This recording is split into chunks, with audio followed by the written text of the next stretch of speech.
Hello. All right. Anybody wants to wrap up? Any volunteers to what did we cover last time? Nahid, do you want to fill us up quick, hon? Yeah, we talked about Umrah, didn't let them, so they settled at Daiba.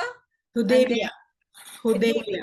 Yeah. Hudaybiyah. And then finally a treaty was signed between Quraysh and Muhammad that for 10 years there's going to be peace, but the peace between other tribes, Arabian tribes, was not established. Then some of it was so right. So what was happening at this injunction is that there are a dozen or so tribes that the Muslims themselves separately have peace treaties with, right?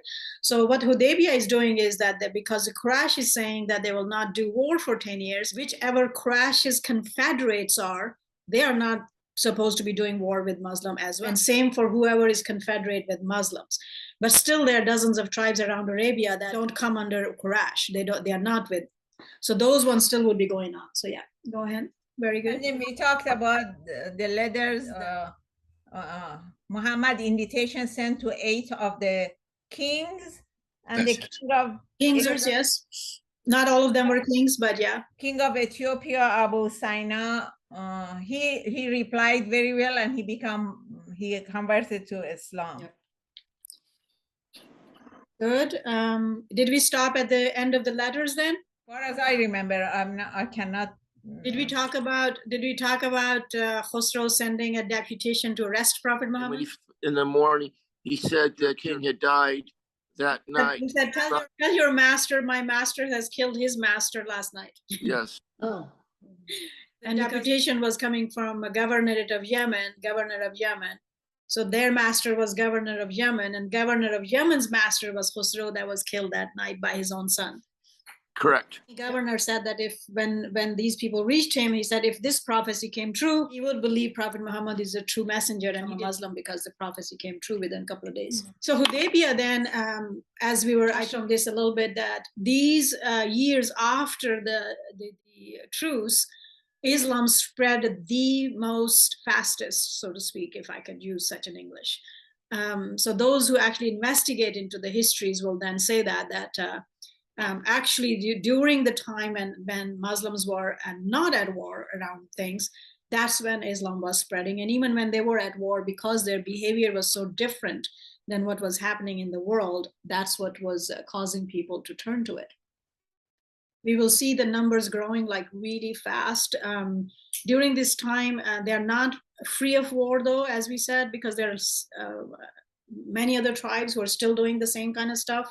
Especially there are now, because of the Qurayshis, this thing, there are those similar stuff. When you lose, there are those who want to take you out because you think they're weak.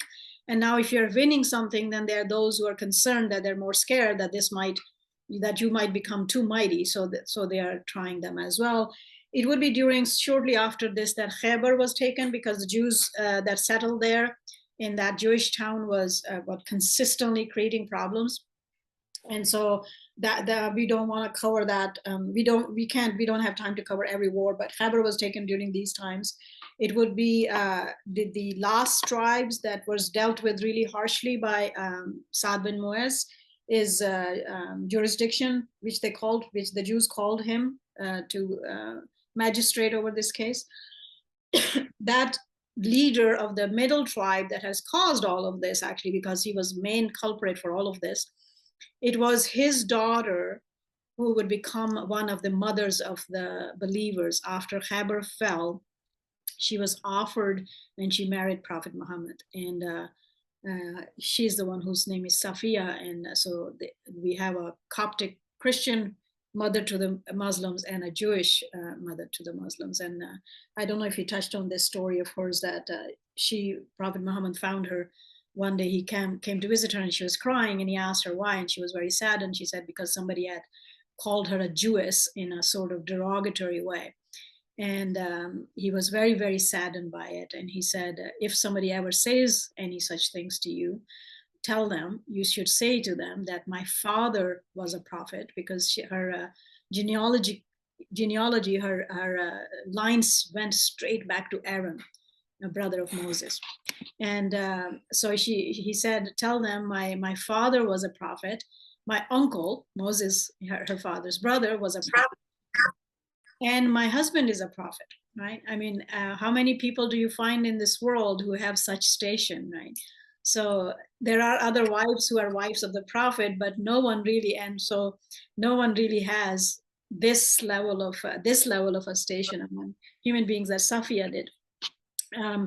Another point at some other place too, some Jews and Muslims, a Muslim and a Jew kind of ended up having some argument, and some wrong words were addressed to each other. And that time too, Prophet Muhammad was very saddened, and he reminded the Muslims to not embark on the same things that the enemies do, because there is no distinction that Quran makes. All of those prophets are equal. And he actually said that at that time too, he said that Moses is my uncle. And Moses is my, sorry, I didn't hear. Moses is my uncle. So if you go back to the line, Prophet Muhammad's line is coming from Ishmael. Moses is coming from Isaac. Both of them are brothers, right? So so there was always this teaching, and Muslims do well on this front, at least after that, whatever else wrongs they have.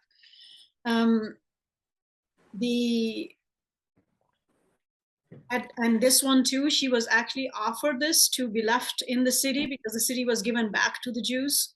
They weren't kicked out of Khaybar after it was taken. The lands were given back to them. They had to give half of the annual outgrowth of it, harvest of it back to Muslim, but they were left to be in charge of their own lands. And Safiya was offered to stay behind and with whatever she had and have her own life, or marry the Prophet. Marrying the Prophet, by the way, was becoming the queen of the time, and for time immemorial, these women that are that way are respected by Muslims more than their own biological mothers, because they're Amatul Muslimin.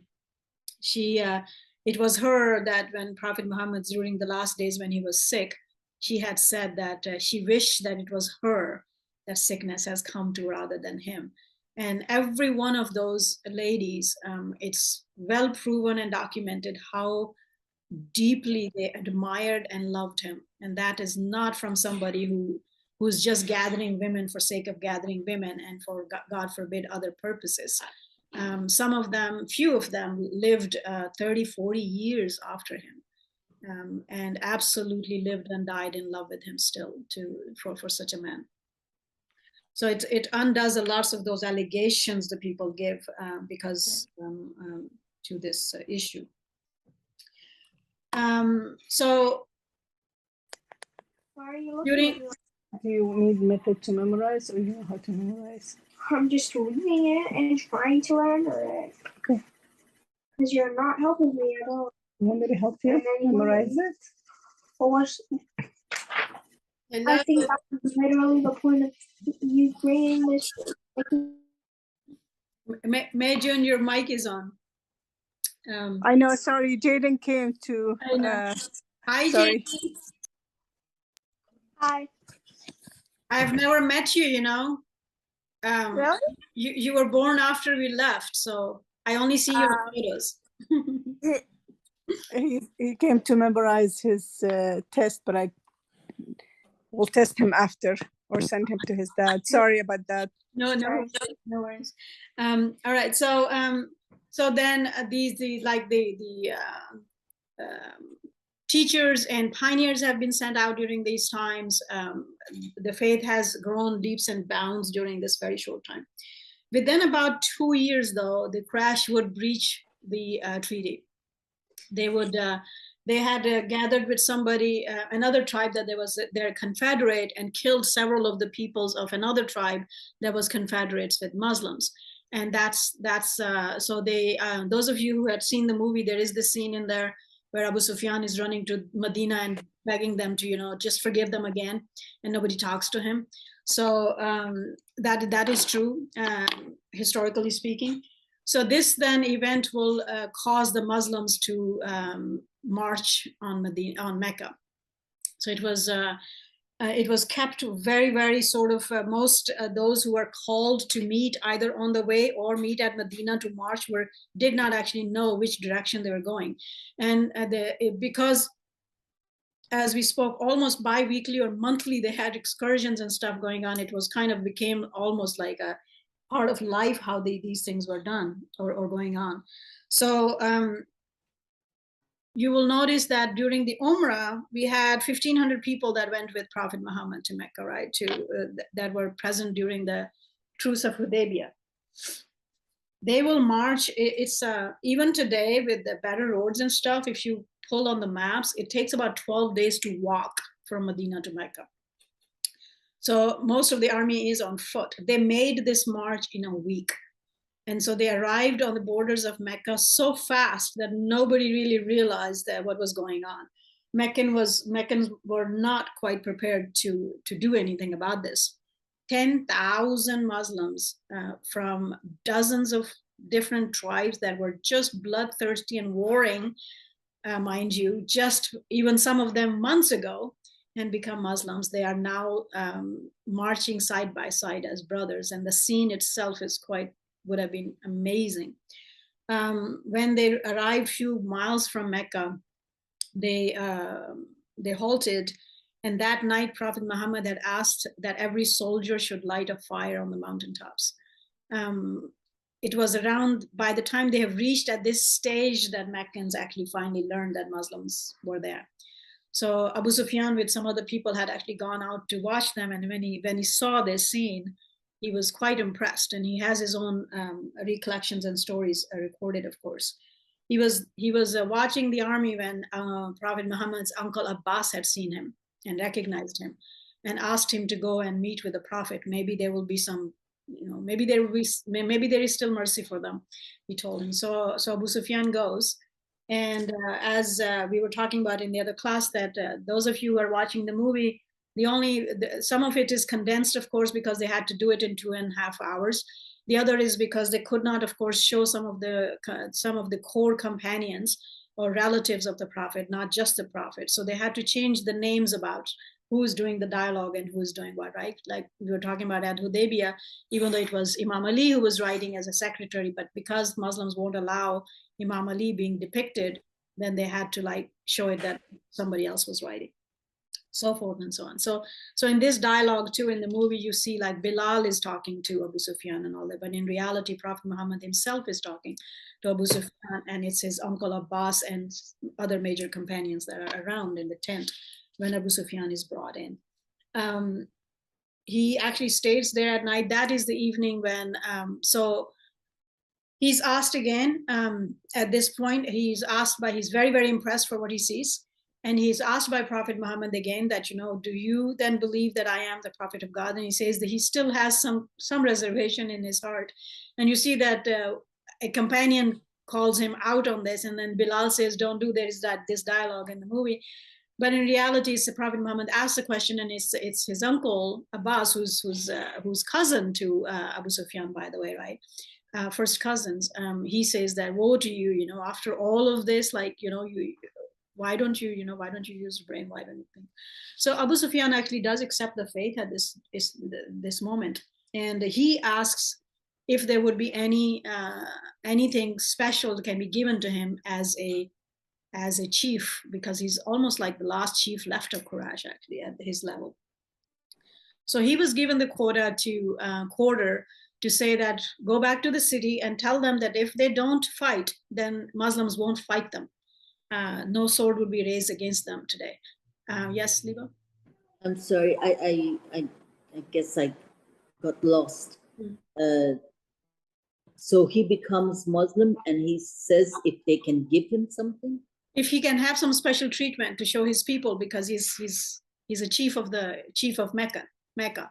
So Prophet Muhammad gave him this special treatment, was that go back to Mecca. Yeah. So he wants a reward for becoming something like that. Yes. So lots of them were used to ask that, by the way, and those whose intentions were not sincere, Prophet Muhammad would refuse them to actually let them become Muslims, because no, you don't get this. So Abu Sufyan was told to go back to Mecca, announce it to everybody that if they don't raise the swords, if they don't fight, then they will not be fought today. Anyone who takes refuge in Abu Sufyan's house, which is the very great honor, by the way, that they'll be safe. Anybody who goes inside and closes their doors and is not in the streets is safe. anybody who takes refuge in the haram, the Mecca, the Kaaba area, is safe. So remember, there was an equivalent stuff that happened in Karbala. Anybody remembers the history of that? There was the similar quarter was given to somebody in our own early Babi history. Anybody remembers who that was? Sayyid Kazim. Yes, Sayyid Kazim was given this quarter by the Turkish government. And during the Karbala riots, when the Turkish government took out Karbala, even Imam Hussein's shrine was not given that quarter, but Sayyid Kazim's house was.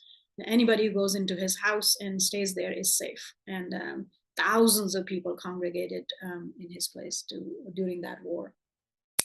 So the army was then divided into 4 segments, and they entered from 4 sides to Mecca. And one other thing that I write to rebuttal about the movie is that, I mean, they had to do it that way because, you know, you wanted to have this sort of emotion that, you know, the army is coming in on the sounds of drums, when we had clearly talked about this, that Prophet Muhammad would not allow them to sing war songs or have war music. And he says that incites people. And so for Muslim, for Islam, for a true Muslim and for Islam, any war is only defensive war, and you're not attacking, you're not even vengeful. It actually is asked of you to not be angry in the middle of the battles, because it's not about anger. You're defending a right that God has given you to practice your faith freely, and nobody should oppress you for that. But that should not, if you're angry, it's a famous thing. People will put this thing with Ali, that he was so brave that he could kill 10 people in one, alone, 1 to 10. Imam Ali, may God be pleased with him, his own saying is that the bravery is not in how many people somebody can kill, but the bravest is the man who can conquer his own anger, right? And so those of us who have tried that, we know what that means, right? The bravest of the people are those, a man is the one who conquers his own anger. So there wouldn't be, in the reality, there wouldn't be any drums. There might be praises of Allah sung and the army is coming in. And that, by the way, you hear that during the pilgrimage, and it just uplifts your soul, right? Thousands of voices saying labbaik, Allahumma labbaik, right? It's a scene. So the Muslims have entered from 4 sides, and it was, of course, strategically very well done as well, just in case somebody would have. There was some skirmish in one of the streets on the sides where Khalid had entered, and there were a couple of things got bad over there, but in general there was nothing, no bloodshed, no killing was done. And the Muslims then converged from all 4 sides into the center of the city where the Kaaba is. And that's where all forces met. Prophet Muhammad himself, they asked him if he would want to go to his home and retire there. And he says, no, they have not left me my home. So he asked them to actually put a tent for him next to where his most beloved wife Khadija is buried, and his uncle Abu Talib, and he actually stayed in that tent. The first thing he did was he did enter the Kaaba, and he broke all the idols. We mostly forget that there was on the walls of the Kaaba, there was a drawing of a dove, that is the association with Christ. Dove descended on Christ, for as we say Gabriel, or we say the maid of heaven, heaven for Baha'u'llah, and those or those analogies for Christ is the dove. And there was a image of Mother Mary on the walls of the Kaaba, and Prophet Muhammad did not allow them to raise that. So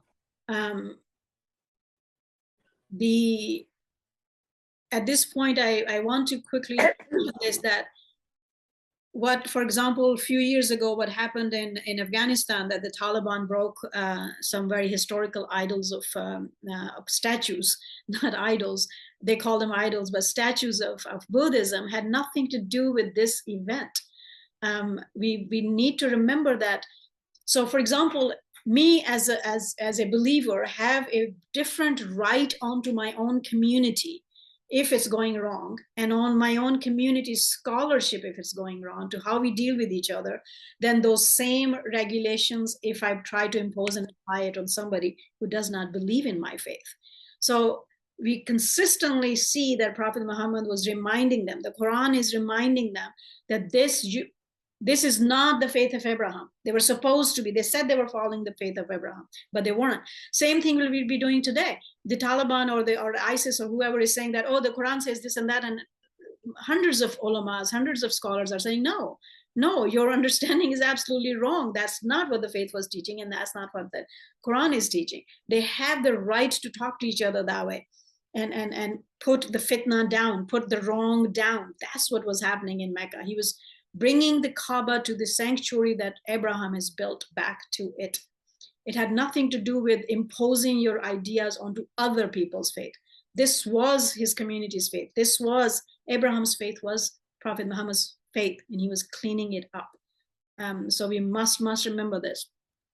And at the same time, he had a crier was sent out in the city that announced that those who have believed in God, and some of them were still at whichever way, I guess. So there was an announcement made that those who have become Muslim, if they have any idols in the house, they must break them. And so, but it wasn't told to the polytheists, which sometimes the Muslim scholars actually debate this wrongly in my judgment, that they were not forced into saying that they should move on forcefully and believe this thing either. And we would have stories recorded stories to actually prove that. So at the same time, there are certain pillars without roof around the sanctuary that were dilapidated, and Prophet Muhammad immediately commissioned somebody to go and start repairing that. So while you were cleaning the idols from inside the Kaaba, at the same time you were showing the community that this place is holy for us, for mankind, and it needs to be loved and have to have that level of reverence, which Muslims have shown for 1400 years that we have that. So converging these issues onto somebody else's faith is not quite called for. Shreya, yes. I have one question. Yes. Since childhood, I have heard that when many people have become Muslims, yet they used to keep the statues underarm and say the namaz. No, somebody else has said that too, but that's not true story. What was used to happen was before they migrated, and when they were heavily persecuted in Mecca, and when they started actually praying in public, the Meccans, well, because they were used to torture them all the time and even beat them up and use all sorts of devices just to oppress them. And because in Islam, when you stand for prayer and your hands are on the side or folded, whichever way you want to follow, because Prophet Muhammad did all these different styles, by the way. And so if you're doing this, then they will come and actually stick a statue into your arm. This was abhorrent to Muslims. And so some of the scholars actually have said, and I don't know if this is true or not, but some of the scholars have said that some of the rituals in the prayer, like even in the middle of the prayer when you're standing, you go up again, that might be because of that it was inaugurated, that, so these things, because if you picked up your arms, those things will fall away. It wasn't the Muslims that were keeping them. So you see, this is why, like, we really need to, as the Guardian said, go back and study the unbiased, clean histories and measure them with the actual book of God, because otherwise, even from the believers, there is so much wrong that is being put out there. Sorry, Rihanna, do you have a question? Yeah. Similarly, today also many Baha'is keep idols at their home. Which is? This Ganesh idol or anything. Yeah. That's sad. The thing is, not every statue is an idol, by the way. I have a horse. I have a statue of a horse. That's not an idol. We are allowed to have photographs. Muslims were so afraid of this issue, by the way, that you will know, those of you who come from Muslim background, you will know this, that you're trained not to even, the prayer room is so clean. You don't even keep a photo or a photo of anything or anything, just in case, because they were very well trained against this issue. one of the reasons we are not allowed to have the photos of the prophets is the same issue, because people start worshiping that thing. It's sort of inevitable for human beings to do these kind of stuff. So yeah, hopefully they will, learn better and be careful. But yeah, but Quran calls us idolaters. By the way, idols are not just the statues or the dolls. If our culture becomes more important than God, then that's an idol. I'm worshiping an idol. I'm not worshiping God. If somebody's oppression, let's say within our own community, let's say somebody becomes powerful and I'm more afraid of them than my own scripture, then I'm actually worshiping an idol, a power of an idol of a person who's become powerful, right? So this issue was rather very strange to me growing up, because the Quran talks in present tense, which means it's talking to us, and it calls us idolaters often. And I could not understand that. I was like, what? How is that? I don't, because we have translated as if idol worship is only to make a statue and then bow to it. But idolatry is much deeper in spiritual level as well, not just physical, right? Sorry, Rehana, you were saying something. Yeah, one of our friends, after becoming Baha'i, she was so much intoxicated that her parents were to do this worshipping. So she threw all these idols and everything. This action is also not good, no? Yeah, absolutely. It's as somebody said, a sage said, or somebody said, I don't know who, but it's very true through my own experience, that unlearning is more difficult than learning. Right? So those who come to the faith from no background or no faith or stuff like that, I think it's a bit easier for them than some of us who are very, very deep and attached to the backgrounds we had, and then you had to unlearn so much, so many habits that were wrong, and bring them in line with the faith of God. It's just double work.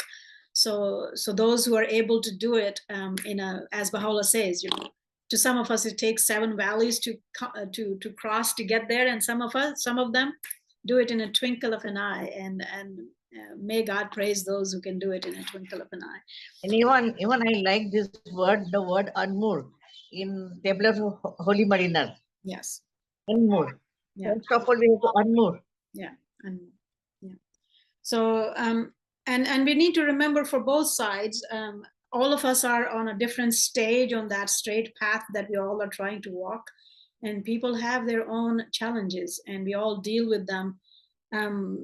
The only end result should be that we consistently do try to deal with it. We consistently do try to deepen our faith and study it, the actual writings and scriptures, and mold our lives accordingly. And this whole life journey is given for that purpose. Every one of us have a custom sort of road, and as long as we're on it and consistently trying every day, I guess we're good. So then by the noon of that day when they entered Makkah, it was already done. By the way, Mecca was taken, right, without any fight at all. First time in human history, and last time in human history that we know of to this level.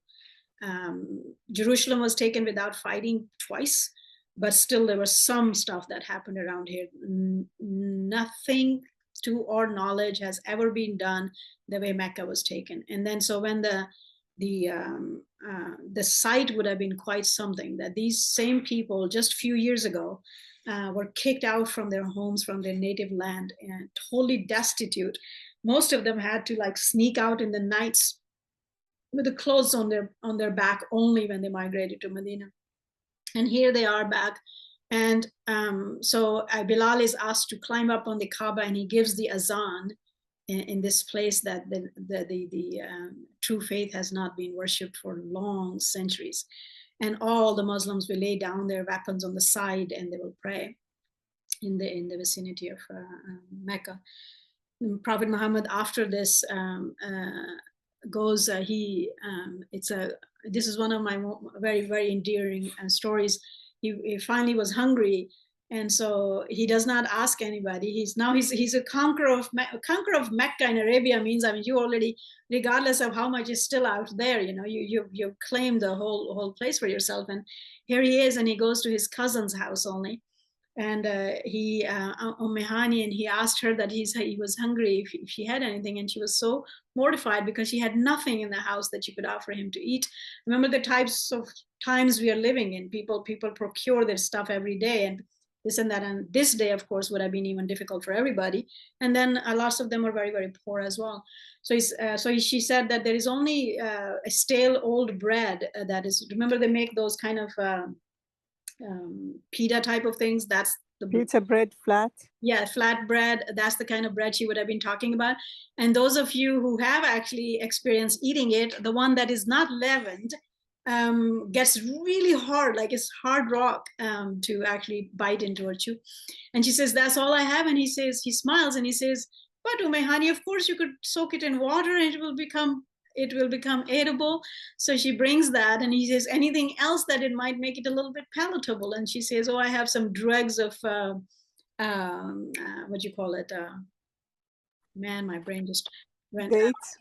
Not dates. Fig. No. The the one you use for salad dressing. Olive oil. No. Honey. No. Man. Vinegar. so she Vinegar. She says she has some black vinegar left out there, and he says, bring that out.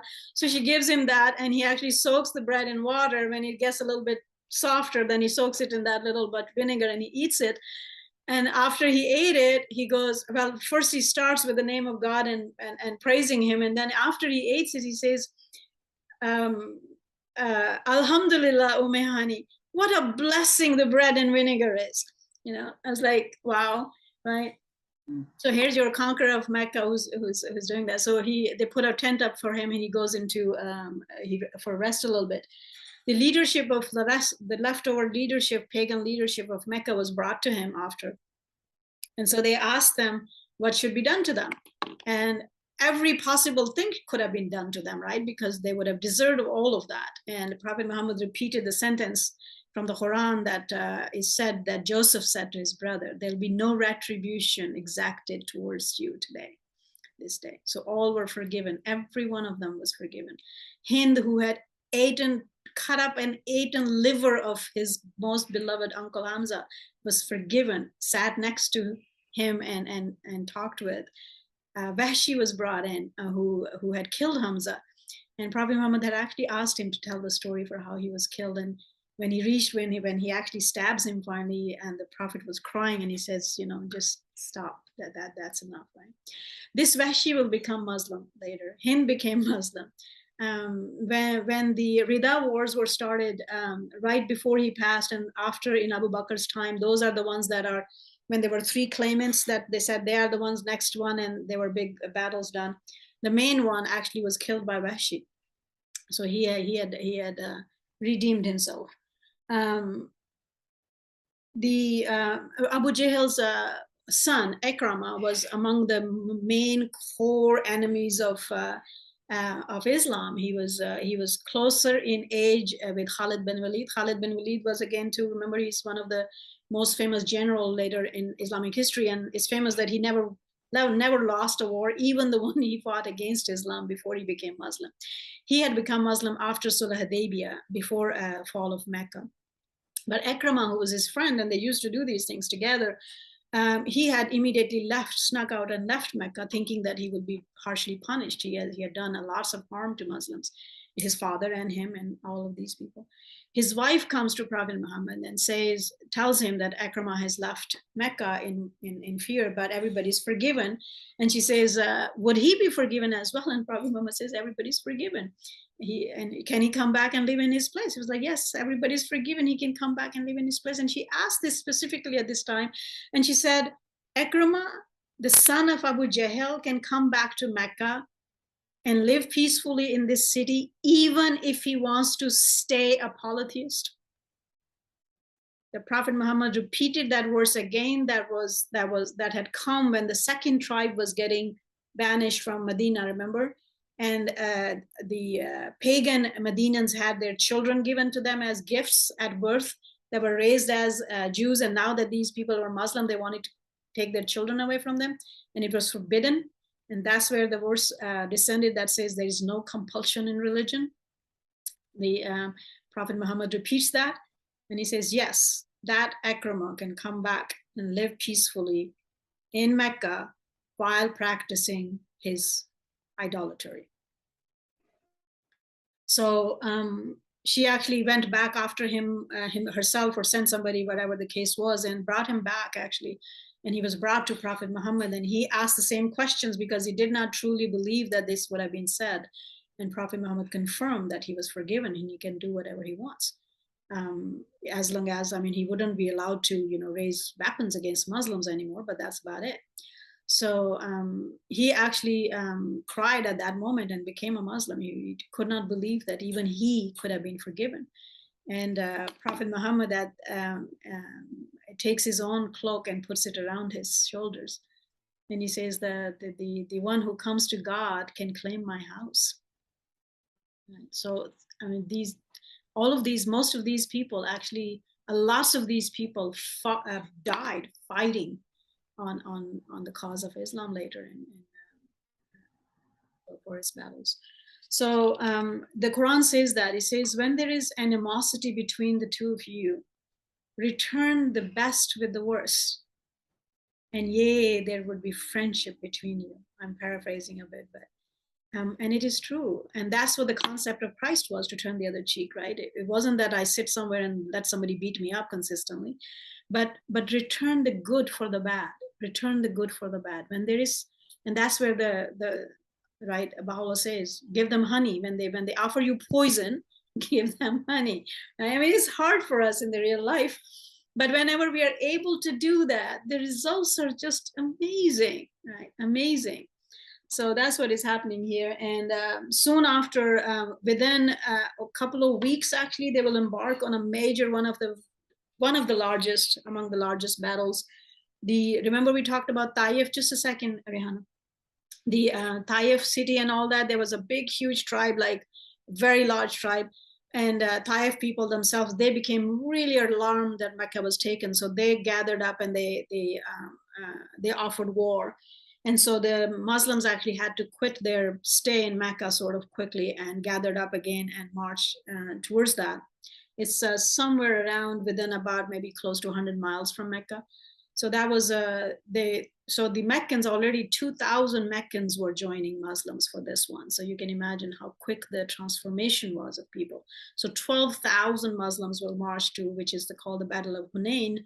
And it was a very tough one, similar, almost came to the similar end as Uhud, but the day was won in the end, and there was 30,000 pagans that were on the other side. And during this time, when there were 6,000 some people that were made prisoners, and after the day settled, Prophet Muhammad was told that his foster sister was among them. So she comes and he, of course, immediately forgives her and frees her. And whatever prisoners were divided between people to take care of themselves. So whichever were under his, were given to his quota, he'd freed them right away. And he told the rest to come during the prayer time, afternoon prayer time, and pledge and ask for mercy again, and he'll ask the Muslims if they will follow, and because he wouldn't ever forcefully tell them to let go of what was theirs. They were so they did, and most of the companions let go of the prisoners, because remember, they were used to call for ransom, so they let them go. They let them go free.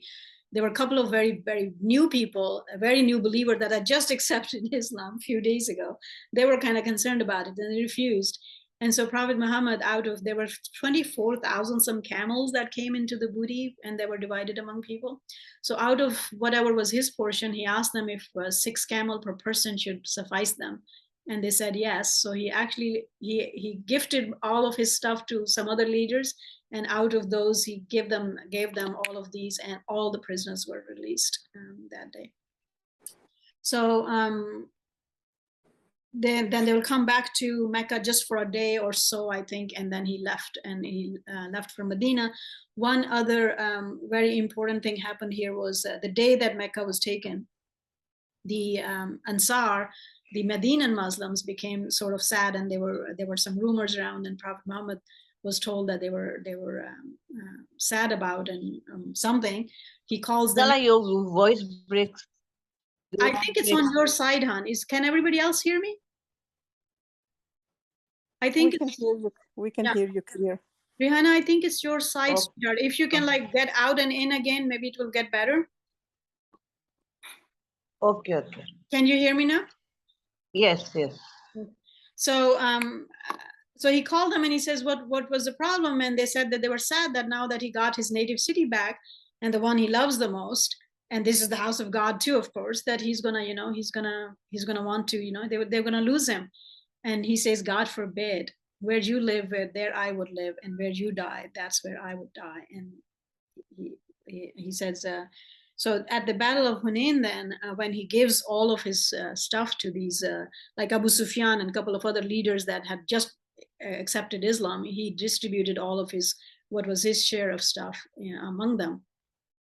And again, the news was brought to him that some of the younger ones of Ansar was a little bit upset about this, that, you know, he was so generously dealing with these people who, you know, and stuff like that. So he calls them, he calls the Ansar again. And this was always his ways of doing things, by the way. And we are asked to always be, when the writings are asked to be always straightforward, do we ever reflect on it? What does that mean? You know, if you're straightforward and we put things on the table, whatever it is, and if you develop those habits, this actually ends up developing better, trustworthy friendships than having grudges and stuff and not talk about it and then gossip about it all the other times, which breaks down the lives and society and community in the long run anyway. So always his dealing was that if something was happening, he would call those people and put it on the table and say what's going on. And so yeah. Who are the Ansar? Ansar are the Medinan Muslims. Ansar means the helpers, right? Muhajirin are the Meccan Muslims. They call Muhajir because they're immigrants. And so historically speaking, that's how, to this day, that's how we call them.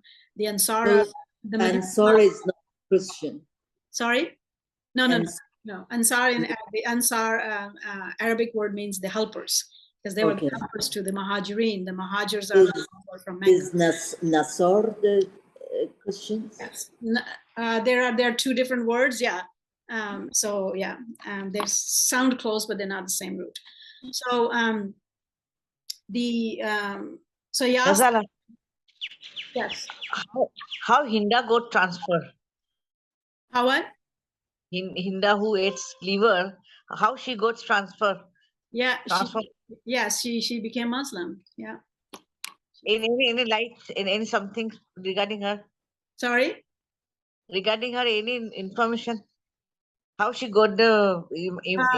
I mean, when Abu Sufyan came back, when he accepted the faith that evening, and he talked to her, and to our knowledge, she came along. Now, maybe some of the things when we cover about next time, we will talk about this a little bit, because some of the problems in future history came from this family too, in the early Islamic history. So however we want to square that is a different issue.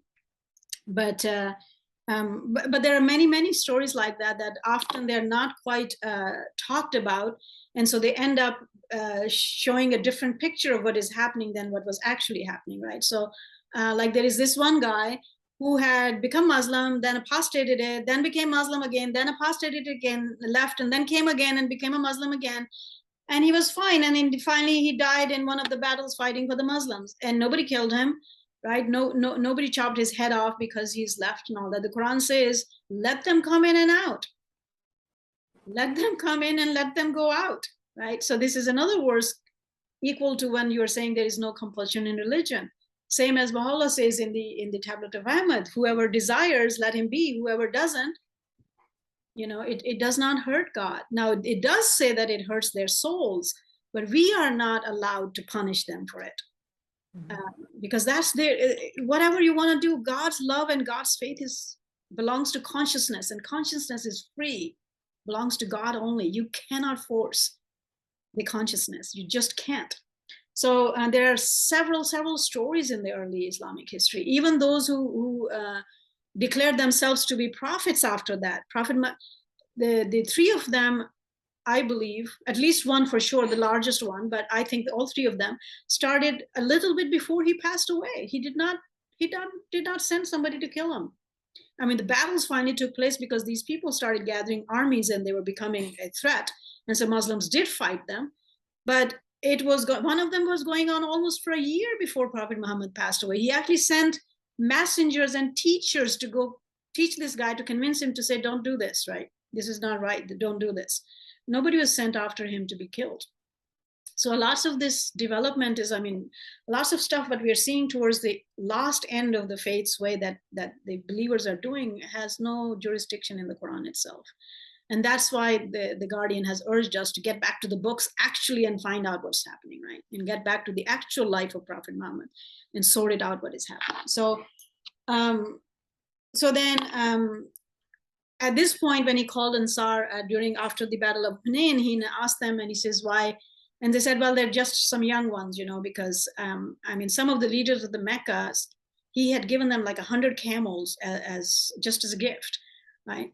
So 100 camels in today's world is like hundreds of thousands of dollars in a sense. It's not a small amount of money. So, and it was his to give, but there's some people were felt a little bit grumpy. So he asked them, he says, you know, weren't you lost and God has given you guidance? Weren't you, you know, you were in blood and all this and everything, and God has sent his messenger for you to be among you and bring peace to you and all of these gifts that God has sent you? And they say, of course. It's just some of the young ones are, you know, short-sighted and they, you know, nobody else has problems. And the Prophet Muhammad said, no, but you could have actually easily said to me, and it would have been true, that you were homeless and we gave you shelter. You were destitute and we fed you, and you had no one and we stood by you. And if you said all of those things to me, that would be true as well.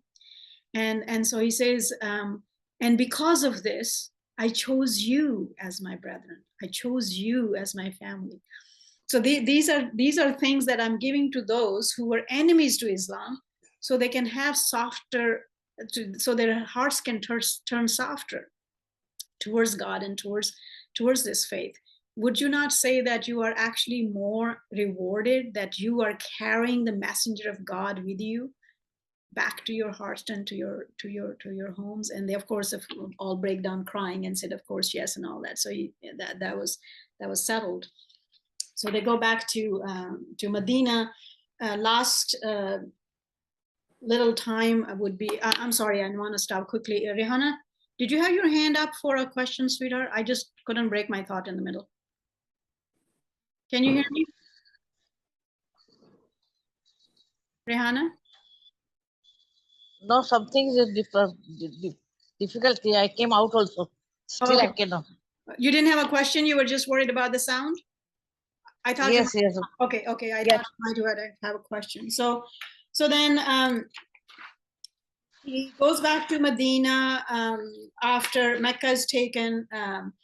A year from this, almost a year from this, he will return to Mecca for his one and only pilgrimage, as after Islam, whatever was happening before, because the Arabs used to do pilgrimage to Mecca. So when we say the one and only or the last pilgrimage, we mean like after he became a prophet, he had done 2 umrahs, but this was his first and last full pilgrimage. The call was sent out to all those that had become Muslim to join him. And you will notice that, so from Hudaybiyah to Ghazwa-e-Khandak, where you had 3,000, Hudaybiyah 1,500 went with him. Mecca was taken and 10,000 Muslims will march with him. These are within a year to each. Just imagine the spread, right? And especially when the Mecca was taken, and some of these stories have been collected and written by the enemies who were watching this, right? They were the most, even for ourselves, when you become, somebody calls you and makes some sort of peace between 2 warring families, it takes us a while to actually become sort of good friends and stuff. And here you are, these tribes are lining up under the banner of Islam that were bloodthirsty enemies just yesterday sometimes to each other. And the transformation was just amazing, and the numbers itself. So you cannot bring this kind of unity in people by force, by the way. Try it if you may. You cannot. That comes from the heart. That comes from the transformation, not from the force. Within now a couple of years, he will go for pilgrimage, and 100 100,000 Muslims attended this pilgrimage. 100,000 Muslims, right? So this is the time where he had done all of the pilgrimages rituals that Muslims follow to this day, where he put on the ihram, and it's a rule for forever. How he walked to Mina, Safa and Marwa, the two hills that, remember the first lesson we covered, what happened to Hagar in Abraham's time, and that's a commemoration of that.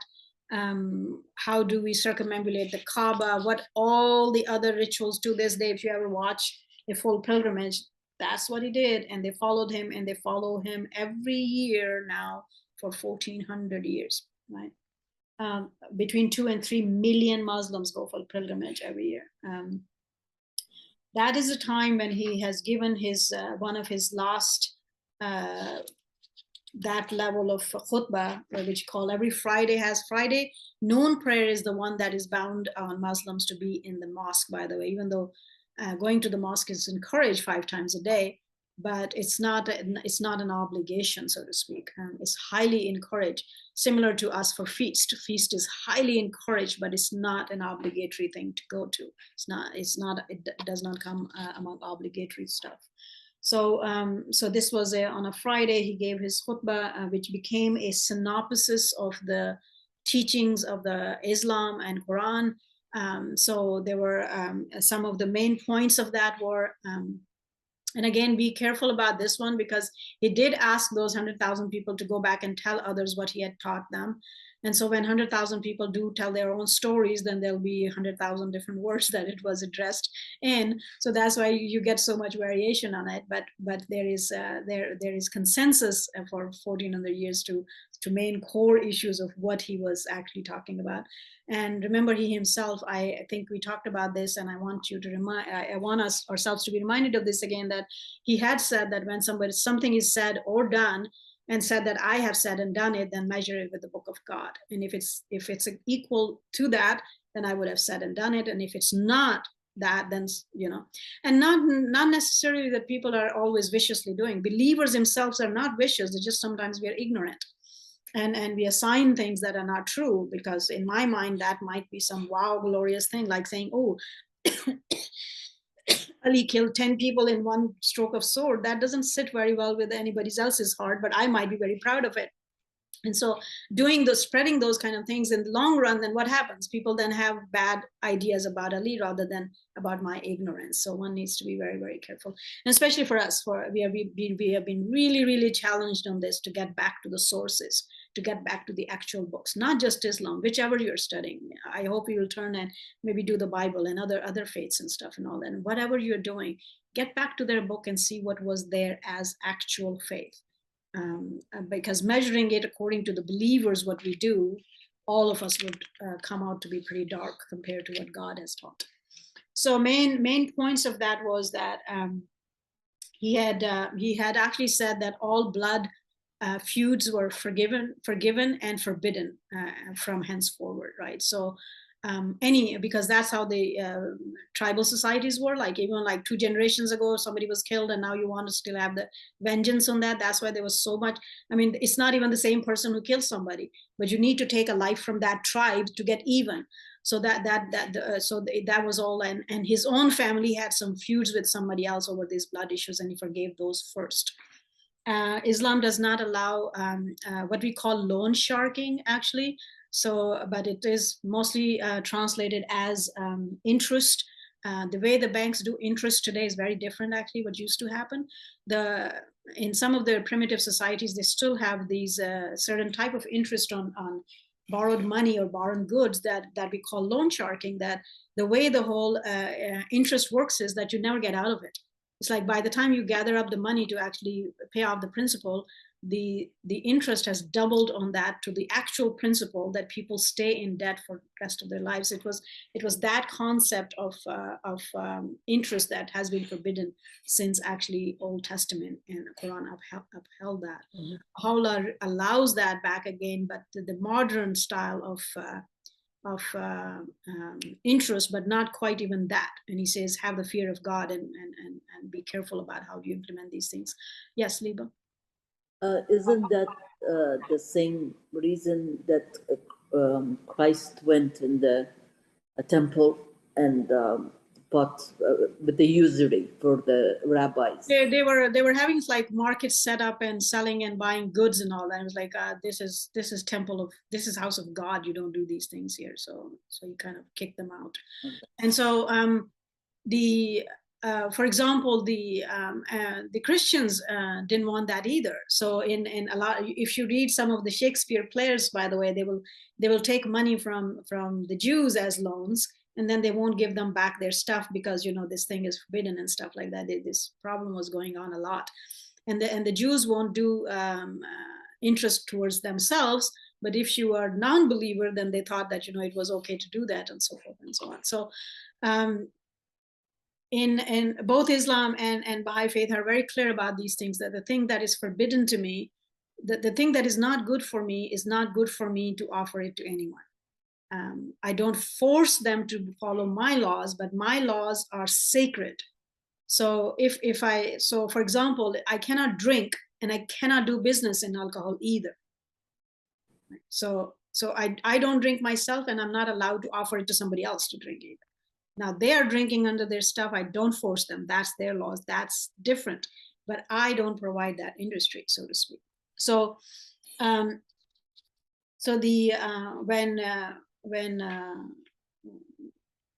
the Boshes became Baha'is, Abdul Baha soon after wrote to them. They used to run a very big winery. They were quite rich, actually, up in San Francisco area. And Abdul Baha told them that they can't have the wine business, so they had to get out of it. Riba, the interest was forgiven, and whoever had loans and all that, he forgave it that day. Every Muslim's loan, the interest, principal is yours, should be returned, but the interests were forbidden and forgiven. And his own family, his own Uncle Abbas had a certain amount of interest towards other people. He forgave it. It was like, no, you don't have to return it to him. One of the other important issues he talked about that day was about how you should treat your wives, to 100,000 Muslims that day. And Prophet Muhammad, is a famous saying of him. He says, the best of you is the one who treats his wife the best. Right? And there's two sayings about him. And another one is that the best of you is the one who treats his family best. But he specifically said the best of you is the one who treats his wife best. So he talks about that. And to treat them well, and these are souls that belong to God, and God has given you this gift that you can be married to each other and have this love between you. So have the respect and take care of each other. The other few items he had, it was this famous day when he said, I'm leaving two things behind for you. If you stick with them, you should be safe. And one is the book of God, and the other is my family. Right. So that's that. What else was there that he that is the day when, well, the Quran talks about it, but a Muslim's blood on Muslim is haram. I used to actually be those who are watching this in horror when Iraq and Iran were at war for long years. Both sides were claiming their killed people as martyrs, and yet they're actually, the Islam says these are haram deaths. If a Muslim fights a Muslim, it's both ends are haram deaths. It's like, you know, you can't do that. And yet here we were, like, both sides were claiming that these guys were martyrs for each other. For 8 years. Yeah. So a Muslim, it's haram for a Muslim to kill a Muslim. I mean, yes, death penalty is allowed, of course, for a murder crime and one or other things that you can have the death penalty for, but killing and warring with each other is absolutely forbidden. And it was always forbidden to believers, by the way. Right? The Christians have fought each other and killed each other. The Jews have fought each other, the tribes, and killed each other, and everybody has done that. And maybe in 500, 600, 700 years, 1,000 years, I don't know what the Baha'is will do. But animosity and contention and warfare between believers were always forbidden in the books of God. Not allowed. The core element of the faith of God, which we call it one common faith, from Adam and before to Baha'u'llah and after, is the unity of mankind. Always has been. is only progresses to a larger and larger and larger degree. So you have unity of family, you have unity of tribe, you have unity of tribes, you have unity of cities and nations and country, and now the globe. And then next time maybe we'll be asked to, you know, take care of the other planets and aliens as well. But the core element of God's faith, and always it has always accomplished that, is unity. And that's what is happening in the tribal Arabia right now. These tribes are getting united under one banner, under one name of God. Ghazala, Yes. in the Hinduism, long back, before so many years, 5,000 years, it was concept of Krishna, Vasudeva Kutumbakam. World is but one country. Yes, of course. Every faith teaches that. And you know what other is unique things about Krishna? I've often talked about it, that, you know, we have these family values, and he's the one who started on that. The unity of the family starts from that end. And Baha'u'llah talks about cycles, right? Now, in the hidden language, you can see that everywhere, but this much clearly, having the cyclical nature of not just the nature and the world, but even the faith of God, how it goes into cycles. Krishna talks about that. Right? Krishna talks about that, and that God's world has existed always. It's not, I mean, this planet has a life that started at one point, but that's not the life of God or the universe. Krishna talks about that, right? It's amazing. It's just like, I mean, your heart gets refreshed when you actually turn to the actual books, to whatever we have left out of that, right? So yes, Quran is the first most authentic book, but we do have the Spirit of God existing in the previous dispensations. If we can turn to them and sincerely try to get the actual juice out of that, it's an amazing stuff, amazing stuff. And as Abdul says, that what Baha'u'llah gave, Christ could have given, and Christ had given, but that then it was in a shape of a seed. Now it's a full-grown tree. Right? So all of these actual foundational elements have been, of course, it's one God, His one creation, His one purpose. It has to be available from time immemorial to time immemorial. No change previously, no change. Changeless faith of God, as He called it. And by the way, on that, because Baha'u'llah upholds that the Quran is other than our own scripture, is the only most authentic book. That does not mean that we don't have the word of God among us. What this means is that there's nothing changed about this one. It actually is solid as it was 4,000 years ago. The others, there are some stories that have come into, and like, for example, when you see the compilation of Bible, it's not one book, right? So there are 30 some books in the Old Testament, 28 some books in the New Testament, and all of those are not scriptures, but they're scriptures interwoven in them. So that creates a certain amount of problem. And so then let's say that Kings 1 and Kings 2 is told a story by somebody else, and there is variation, and that's where you find the contradiction and stuff that people get upside down about. But if we actually knew how these things are developing, we would not have much contention, actually, and you could see the truth in them, and truth in the scriptures, the one that are scriptures. So so there you are. What else was there? Am I doing justice to? And he highly forbade them to follow any pre-Islamic traditions, culture, and this, that, or the other. All right, so that they needed to mold their life according to what God was teaching them, and they were really getting transformed well. But at the same time, we should learn that human nature is not something that changes overnight on everything. So we do bring some of the habits, we do bring some of the this and that, and it takes some of the generations to finally let it out.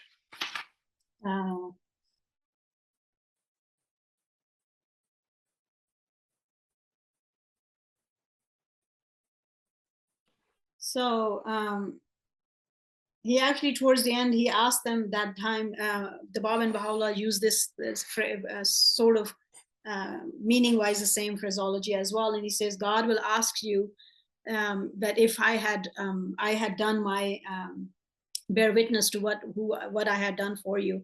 And they all actually said that you had taught us well what God has given you, and you have delivered His message, right? And Prophet Muhammad said, hear, O Allah, hear them, right? They're bearing witnesses. And he asked them that 3 times. The Bab talks about it. I have not fallen short in my duty to warn you. I have not fallen short in my duty to deliver you what God had sent for you. and Baha'u'llah has the same claim. The so after this, they will be returning to Medina, and several of you here are from Shia background, and I want to touch on this. There is another incident that history has it that somewhere halfway through or whatever, on crossroads where most of them would have parted, only those who are going to Medina would have continued towards Medina, and the other believers would have. There were only 10,000 some left at this point, because the rest of the believers had gone home after the Hajj.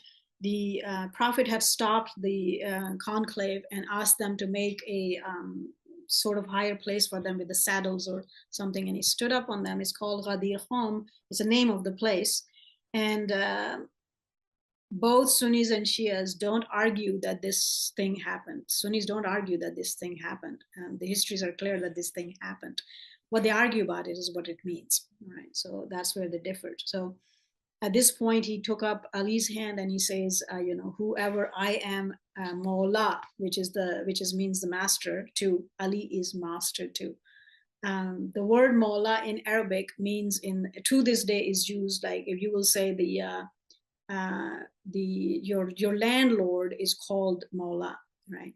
So anybody who owns something and is a master of something is that. So this became a point of contention between when the things broke down and all that. Did this mean that he was saying Ali should rule the Muslims, or this means that he's as dear, he should be as dear to them and as their master in this sense than Prophet Muhammad was? That's where they broke down, and the whole issue started after the Prophet's death. So that's Ghazala, so yes. is this why they say Mawla Ali? That's what Yes. the Yes. Persians.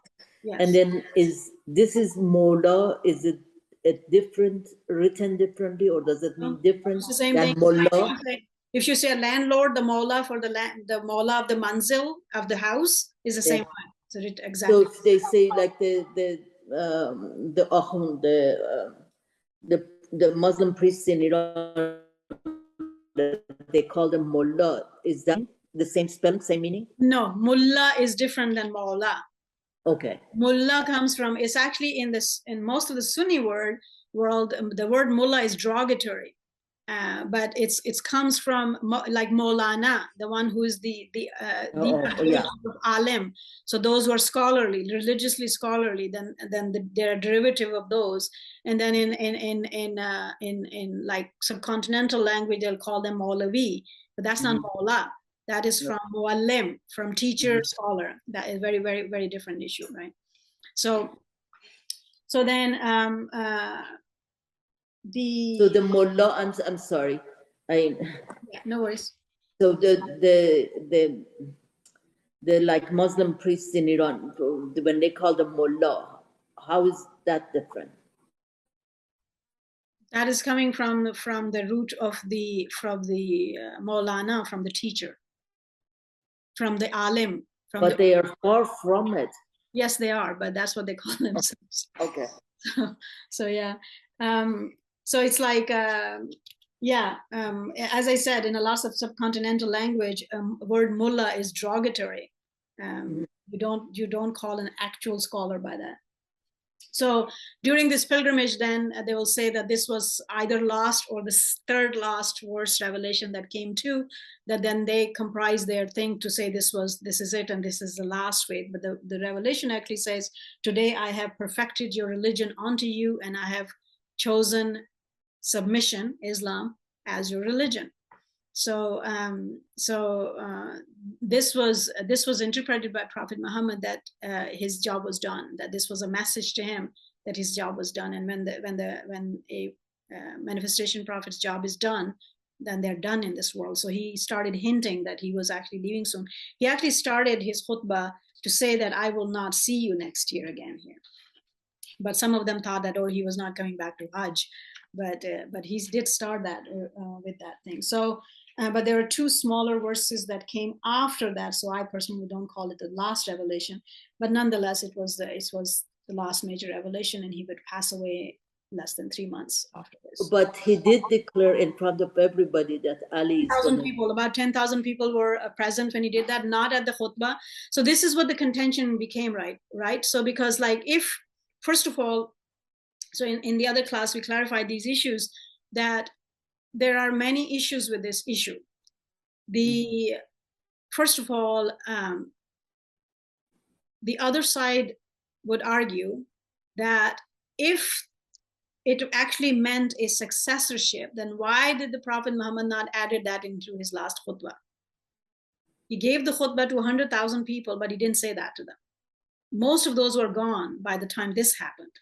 So they had, whatever their intentions are, that's between them and God. We are only dissecting historical events, right?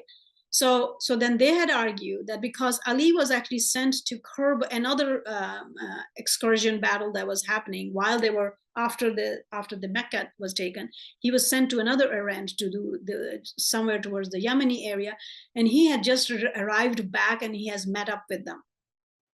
So it was on that occasion Prophet Muhammad had received him in such a way. So Umar himself has actually got to Ali and congratulated him for Prophet Muhammad saying this about him, because Umar himself was used to call him Amir al-Mu'mineen because of this event.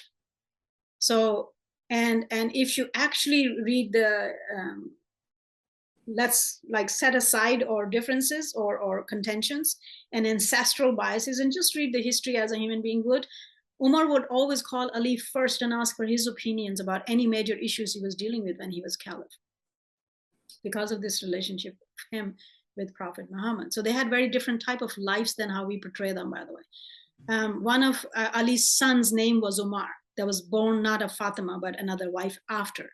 And it would have been born during the time of Umar and after all of this has happened, right? So when you actually look really closely into history, you don't see this animosity among them. There were contentions, right? Imam Ali did not give a vote to Abu Bakr, and it took a while to get the votes done and all that for the Ba'ath, they used to call it. But they did not have these animosities. The stories are very different. One of Fatima had 2 sons and 2 daughters, right? One of the daughters of Fatima was married to Umar later. So when you actually dig down the history, something else emerges from there. Another thing that somewhat warmed my heart when I came across and learned this was that towards the end of his life, Umar was found really regretting and crying over this, and he said they had made a mistake for the whole successorship issue. Who should be the caliph, right? Because that division caused major divisions in Islam, and I mean to this day we are suffering that, right? It has never gone away, and he was found crying in regret that this has happened. So in my understanding, that's what matters to God in a sense. So from this end, I can see the mistakes being made, but I cannot judge their intentions. That's between them and God.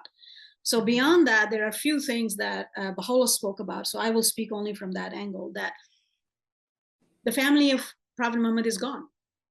The line was broken 260 years after. What are we hating each other for after that, for another 1,000 years? What is the hatred between Sunnis and Shias? The family is gone. So let's say if all the Sunnis came together and say, yes, you were right. What is the end? Can you do anything about it? We are still fighting each other on the successorship issue that ended 1,000 years ago, right? The actual Islam is 1,400 years old. The successors of Prophet Muhammad ended 260 years after Prophet Muhammad. 260 years of Islam. 1,000 some years after, we have no grounds to hate each other on. Even if you all came on the same page, you can do nothing about it, right? So it's such a waste of time. Another point Baha'u'llah asks is that, I did ask that too. And I was like, okay, so let's admit that the Sunnis were absolutely wrong, totally lost and all that and everything. Why the Shias are the darkest nation among Islam? They had another 12 imams for guidance, right? They had another 260 years of proper interpretation than Sunnis did. And yet 2 prophets came to the Shias, not to the Sunnis, right? God says the prophets of God come to the darkest of people. Why those people are the darkest of people then? Shouldn't they be the most enlightened? Baha'u'llah writes about that. He asked these questions, right? So So then the Bab talks about it. How did they meet the Qayyim then? The one that is the lineage of those imams, right? How did they meet him? With drawn swords? Is that what the respect is? I mean, it had become such a political animosity issue that has no real logic left in it to be this way to each other anymore. There is no logic to it 1,000 years ago, and they're still doing it, right? But I read that the Imams did not fight either the caliphs or the Ottoman Empire after because of unity, to keep the peace. Well, yeah, that is said, but the unity wasn't kept. They've been actually bickering and fighting since the time of Abu Bakr, and then it finally did break down in civil wars at the time of Ali. So no unity was kept. To this day, there is. By the way, but again, when you actually dig down the Islamic histories properly, with putting aside the ancestral biases, the Sunnis and Shias politically to this level of animosity did not become until 16th century. They weren't this defined until the Mughals took over Iran and made it purposefully into a Shia country, and they started fighting with each other. You should really look into that, these kind of events as well.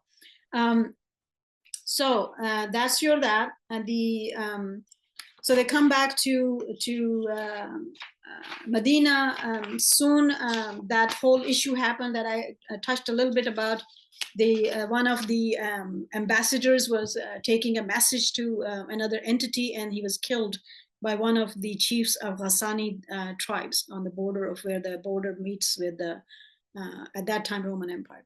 So Prophet Muhammad used to take these things very, very seriously. We have touched on this.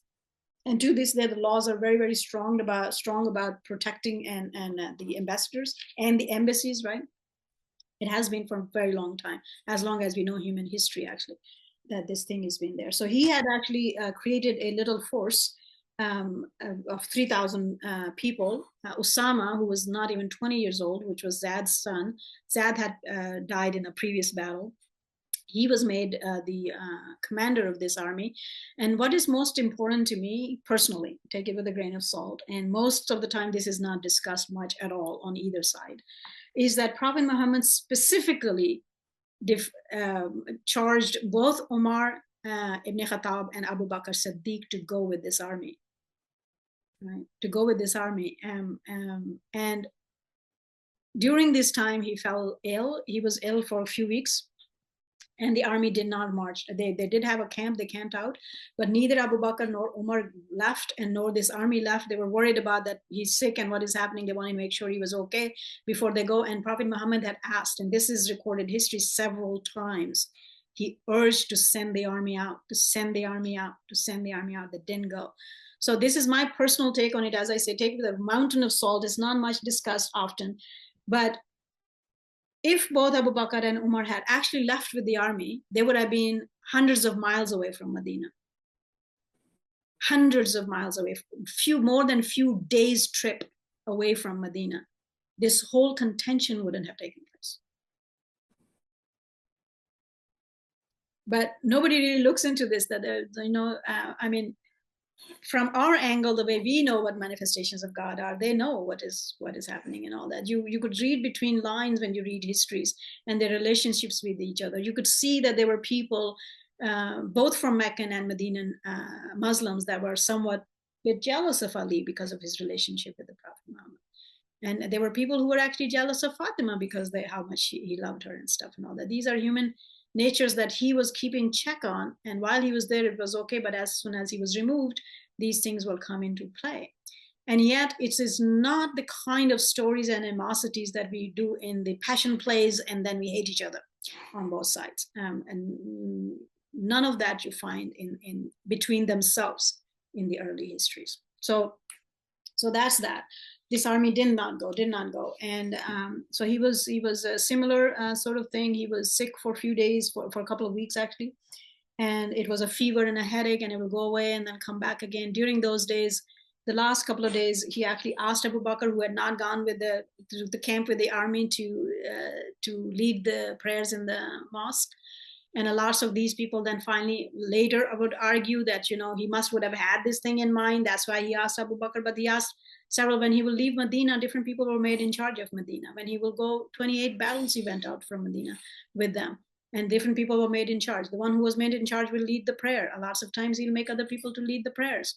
And so these were somewhat common practices, but I think from the hindsight, we always want to find the excuses to see why the hell did you think this way, right? So there it is. But these are some of the issues.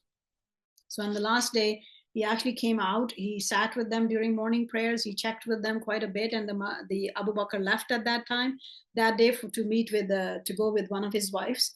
And a few hours after that day, a night before he passed, he took his attendant and he went out to the graveyard, and he prayed on all the martyrs of Badr and stuff. And he was during that day, he was being helped by two believers, and he said, I miss my brethren. And they did not understand. And he said, but we are with you, Ya Rasulullah. And he said, not you. You guys, you are my companions. But the ones who would come after me, who would have never met me, those are the ones. I personally believe he was talking about Baba and Baha'u'llah, but not just the future believers. But Baha'u'llah too lamented that the next one would be really, really persecuted. And there are hundreds of prophecies of having the Baba and Baha'u'llah persecuted, and Prophet Muhammad used to cry about this really, really badly, for what would become of us and what would we do. He passes away.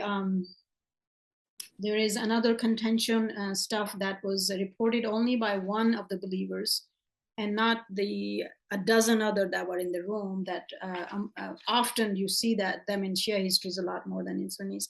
The incident of the pen and ink, and the Baha'is have picked up on this too, and it gets talked about quite a bit, that the last day the Prophet has asked them to bring a paper and pen, and he wanted to write something for them that will keep them united.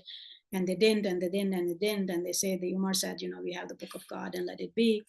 A Baha'i scholar has written a real good paper on that, and maybe you guys should read it, but that's less logically dissected the way we have been teaching each other how to logically dissect it. First of all, Prophet Muhammad was afforded a last khutbah with 100,000 Muslims, and he did not say these things to them. He actually concluded that these were his last words to them without doing this. Then at the Ghadir Khum, he said this, but he did not actually clear-cut write some. He never used to write himself anyway, so it doesn't even make sense on that end to start with. Then it actually defiles, in a sense, the message of God. When we see the Bab's last day, just because he couldn't finish 2 sentences, and they took him away and they couldn't kill him, and he said that until my last intention is done, no power in the world can touch me. That was always the case with every manifestation. They finished what they wanted.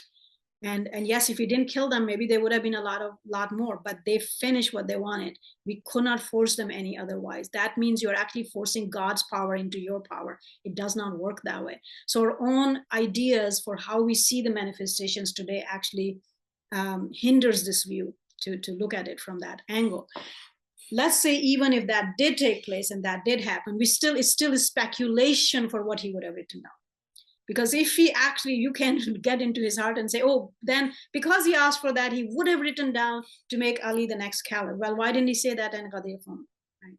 Why did he use the words, whoever I am Mawla to, Ali is Mawla too? Why didn't he say Ali should be your next caliph? He could have easily said that. Why didn't he say that during the last pilgrimage? Why the Quran didn't say that at all? So the Sunnis and Shia has been fighting this for 1400 years, and for the Baha'is, the case is settled. For the Baha'is, the case is settled. The Guardian writes about it. He says the Quran is quiet on the issue of successorship. Right? Verbally, we understand what had happened. Verbally, we understand what Christ went, and we didn't quite do that. Verbally, we understand what had happened. Baha'u'llah upholds that Ali should have been made in charge, and so much problem wouldn't have happened to us. True, we accept that. But saying that it was clear cut to those Muslims and they actually defiled the orders of God and they went against is very different issue, very different idea.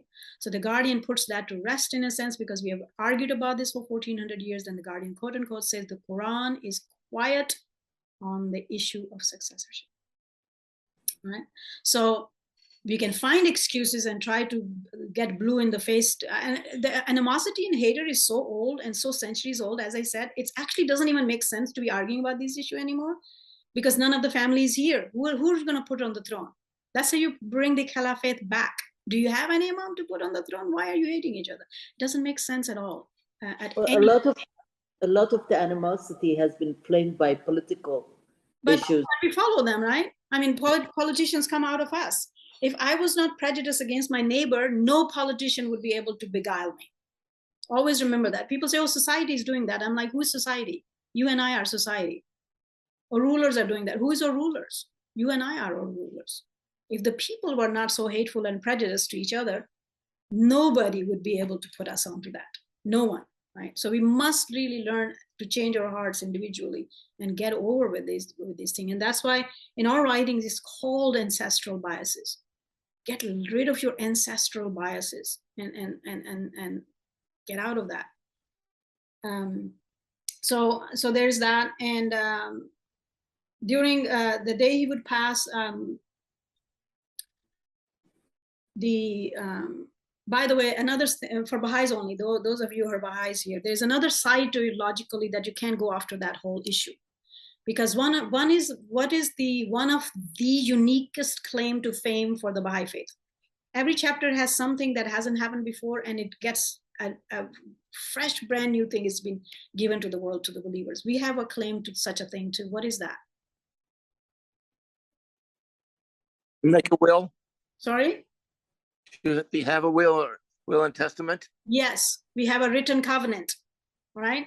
First time in human history, we claim, rightfully so, that a manifestation of God, first time in the history of religion, a manifestation of God has written a written covenant for us in hand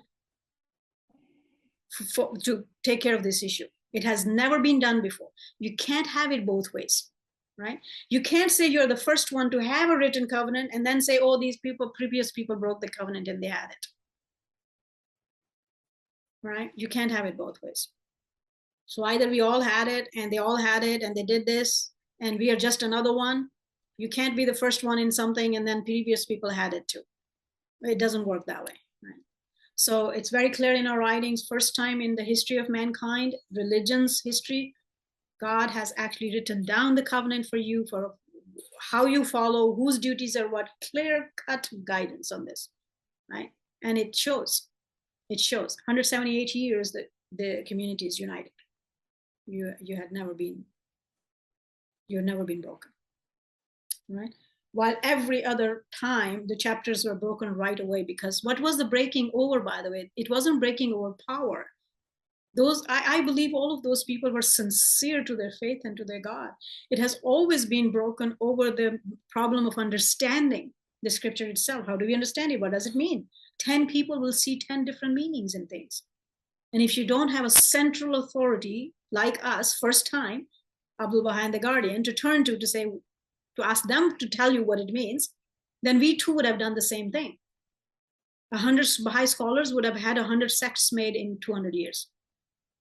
Not because they hate God. They're all sincere believers. You think any one of us actually wants to do that? No. But we do go with our understanding. We become hard-hearted and hard-headed, and we want to follow what my understanding is, unless there is an authority to tell you what is not. Right? So there you are. The communities were always broken over this understanding of lack of understanding, or how to really be firm to what the scripture actually means. Right? So that luxury has been given to you first time in human history. So the day he would pass, that's when this whole trouble started at that day, because so there were about a dozen people in and out of his apartment that day, the day Prophet Muhammad had passed. Ali himself was in presence. Fatima herself was there. Right? So while they're preparing the body, the news comes that lots of believers have gathered in another place of Medina as soon as the news went out the Prophet had passed, because by this time you actually have almost a government. Not almost, but I mean, it is an Islamic country already. So of course, a lot of them would be concerned about what is going on, because this is not being spoken about. So why they didn't bring this up? Because they didn't even want to think that he was going yet. And he was only 63 years old, by the way. So he wasn't that old.